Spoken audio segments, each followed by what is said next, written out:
ฮัลโหลสบายดีทุกคนมื้อนี้แม่บ้านจะมาแจกสูตรวิธีเฮ็ดเมี่ยงข้าวกินเองที่บ้านง่ายๆเครื่องประกอบหลักๆก็จะมีข้าว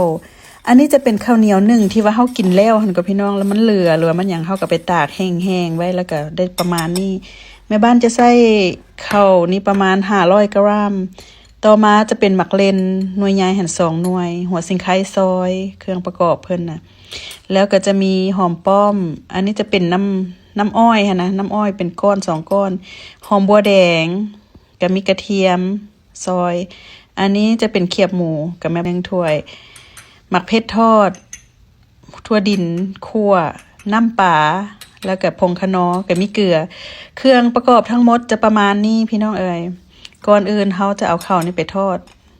มาเบิ่งกันเนาะตั้งน้ำมันให้มันเอาห้อนเฮ็ดไฟแห้งค่ะแล้วเนาะหลังจากนั้นเขาก็เอาข้าวลงใส่แล้วเขาก็จะค่อยๆค้นไปค้นมา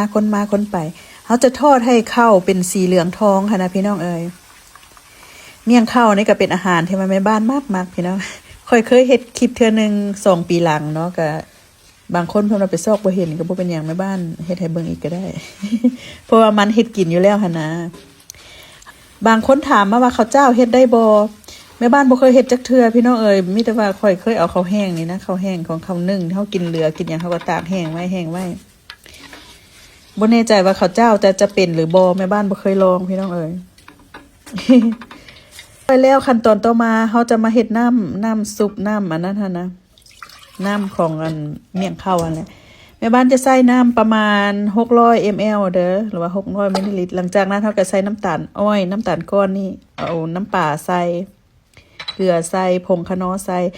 คันถ้าหากว่าผู้ใดมักหวานสามารถเติมน้ำตาลได้เด้อหลังจากนั้นเฮาก็ปะมันฟดแบบนี้แล้วก็ซีมตามใจมากแล้วเนาะรสชาติจะออกแบบว่าหวานนัวหน่อยนึงเด้อพี่น้อง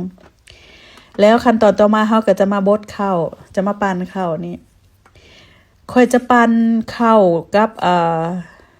เขียบหมูนี่น้ำกันเด้อแม่บ้านใส่เขียบหมูน้ำเพื่อว่าเพื่อความที่ว่าให้มันให้มันนัวหั่นนะมันนัวมันแซ่บเข้าไปอีกหรือว่าบางสูตรเขาเจ้าก็จะใส่หมูบดหั่นนะพี่น้องก็แล้วแต่เด้อก็แล้วแต่ว่าผู้ใดมักแบบใดสำหรับว่าพี่น้องเอ๋ยช่วงนี้นะค่อยเป็นหวัดหลังจากนั้นเฮาก็มาปรุงเครื่องกันเลยมาปรุงยามมันน้ำซุปนี่มันร้อนนี่แหละพี่น้องเฮาก็มาคนมาเมี่ยงข้าวนี่เฮาจะเฮ็ดอาวแหลวๆนิดนึงเด้อเพื่อว่าบัดดลมามันก็จะยืงขึ้นมันก็จะแข็งหั่นนะพี่น้องเฮาเฮ็ดแบบนี้เฮ็ดหลายๆแบบนี้เฮาสามารถเอาใส่ฟรีเซอร์ไว้แล้วบัดยามใดเฮาอยากเอามากินเฮาก็เอามาอุ่นกินได้ก็เฮาเอาใส่กับน้อยแล้วก็ใส่ฟรีเซอร์ไว้หั่นนะเดี๋ยวเฮาก็จะคนไปคือค่อยเว้าหั่นล่ะพี่น้องเอ้ยถ้าพวกเจ้ามักหวานก็สามารถเติมน้ำตาลหรือว่าเติมแป้งนัวเติมอีหยังได้เด้อเด้ก็จะได้ประมาณนี้หลังจากนั้นเฮาก็จะมาจัดใส่จานใส่ซามใส่หยังที่ว่าตามที่สะดวกเฮามีหั่นล่ะเนาะวิธีเฮ็ดบ่ได้ยากได้ซาพี่น้องเอ้ยรู้สึกว่าง่ายอีหลีเอาหรอ ขั้นตอนต่อมาตามสูตรเมี่ยงเมืองหลวงแท้ๆเขาเจ้าจะบ่ใส่เนาะหรือว่าบางคนเขาเจ้าจะใส่แม่บ้านจะมาใส่เจียวหัวกระเทียมแล้วก็หอมบัวแดงนี่เฮาจะมาคั่วเป็นสีเหลืองทองหลังจากนั้นแม่บ้านจะใส่หมักเลนประมาณ2หน่วยค่อยใส่หมักเลนเพื่ออย่างพี่น้องเพื่อให้มันมีรสออกส้มนิดนึงที่จริงแล้วเมี่ยงเมืองหลวงหรือว่าเมี่ยงข้าวนี่เขาเจ้าจะกินกับหมักเฟืองพันกับหมักเฟืองหรือว่ากับหมักกล้วยตะนีบ่หรือว่าจะเป็น